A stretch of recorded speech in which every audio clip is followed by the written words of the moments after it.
At 30,000 feet, Air Force One is suddenly flagged by military radar.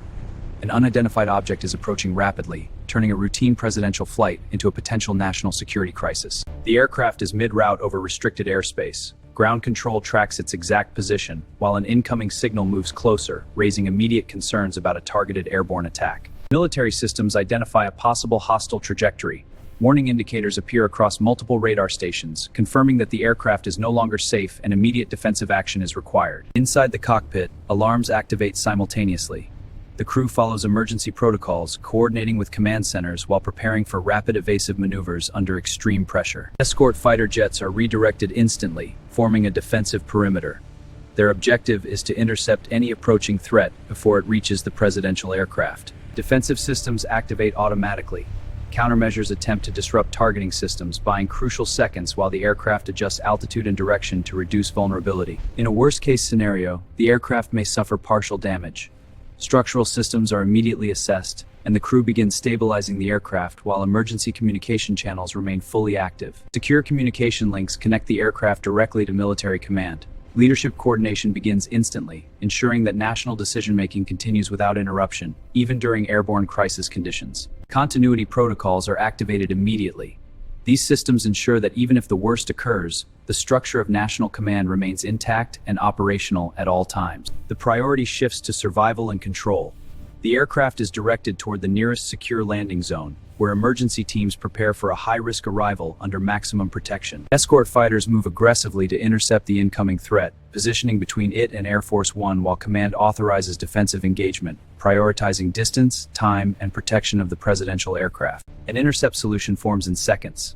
Flight paths are recalculated, angles optimized, and timing compressed, as pilots attempt to neutralize the threat before it reaches critical range. Target tracking fluctuates under electronic interference. Signals distort briefly, then stabilize, creating a narrow window where interception remains possible but increasingly uncertain.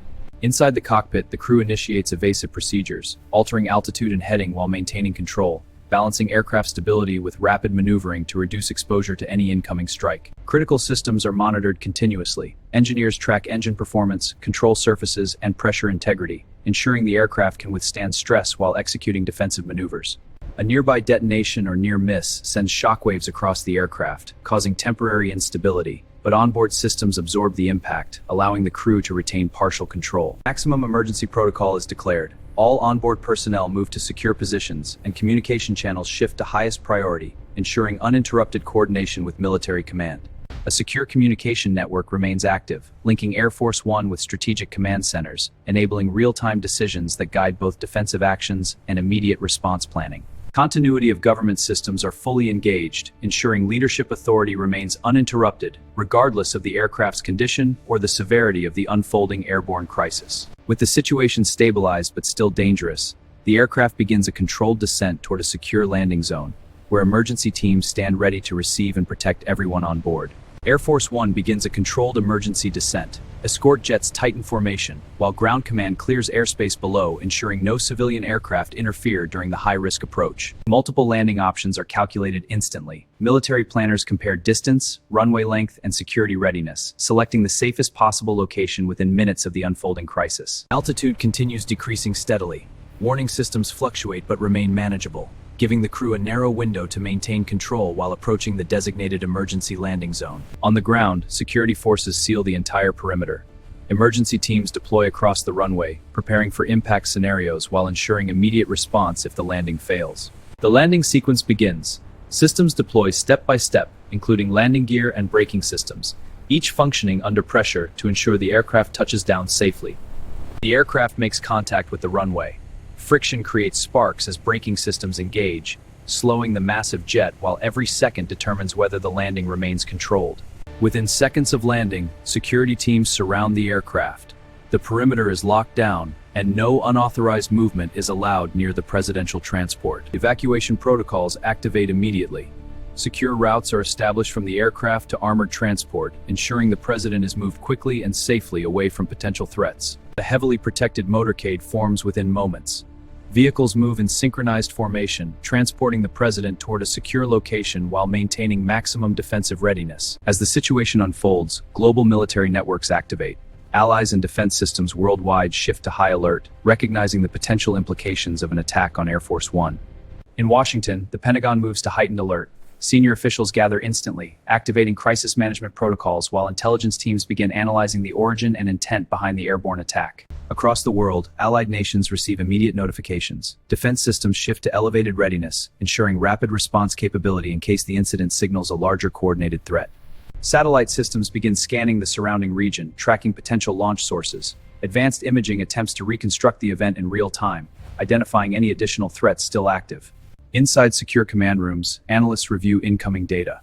Every signal, movement, and anomaly is examined carefully to determine whether this was an isolated event or part of a broader operation. Continuity of leadership remains fully intact. Systems ensure command authority is preserved, preventing disruption and maintaining stability even under the most extreme circumstances. The president is moved into a highly secure location.